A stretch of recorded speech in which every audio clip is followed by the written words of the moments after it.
SSS pensioners, it's me Angel again. Welcome back sa aking YouTube channel.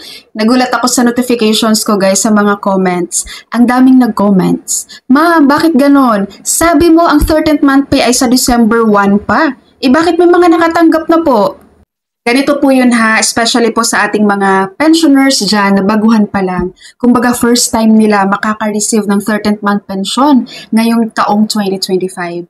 Expect niyo po talaga guys, at hindi ko alam kung isa kayo doon, di ba? Meron po talagang mga pensioners na mas maaga pong makakatanggap ng kanilang 13th month pension. Hindi lang 13th month pension guys, kahit regular pension yan, may mga pensioners na ahead of time, mas maaga nilang natatanggap ang kanilang 13th month pension or regular monthly pension. Bakit? Dahil po may mga bangko po. Ulitin ko, may mga bangko po na mas maagang nagke-credit lagi. For example, dapat ang crediting nyo is every first day of the month. May mga bangko guys na 30th pa lang, 29th pa lang. Nagke-credit na yan sila sa kanilang mga pensioners. May mga bangko naman na delay ang crediting. Alam na alam po ito guys sa mga existing pensioners natin dyan na kung saan ang swerte nila sa kanilang bangko, kung saan sila kumuha ng disbursement account.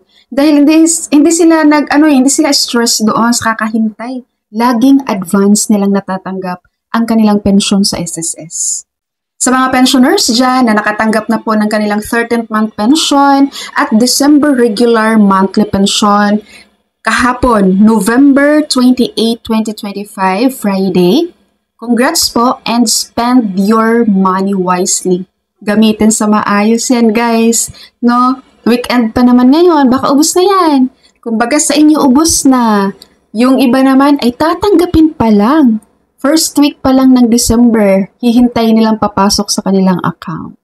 So talo ang mga hindi marunong humawak ng pera. Walang pang-holiday. Kung hindi ako nagkakamali guys, based sa mga comment na nabasa ko no kahapon, meron na si BDO, Metrobank, BPI, Land Bank. So I don't know sa ibang bangko guys, just comment below kung na-receive nyo na rin. Pero yun yung madalas kong nababasa, BDO, Metrobank, BPI, Land Bank. Tapos maikukorek ako guys ha, kasi meron iba dito pinagpilitan na holiday ang Monday, December 1, kaya daw maaga ang credit. No, hindi po holiday guys ang December 1. Kung napapansin nyo, wala pang official announcement dyan sa SSS, di ba? Dahil sa Monday pa po nila gagawin ang official announcement sa releasing ng December pension and 13th month pension. Dahil may pasok naman po ang Monday, guys. Hindi po yun holiday. So again, hindi po dahilan na sasabihin yung, Ma'am, holiday po ang December 1 kaya naka-receive sila ng November 28. Hindi po. Okay, may mga bank lang talaga na maagang mag-release guys. Kaya madami pang pensioners dito na wala pa po kayong matatanggap guys. Next week pa yan. Starting December 1, 2025. Okay? So, meron kasi nagpapakalat dito na holiday daw ang December 1. So, wag naman ganun guys. Hindi po holiday ang December 1. Ang babasihan pa rin po natin sa releasing ng inyong December monthly pension and 13th month pension ay ang SSS Circular Number 2022-030.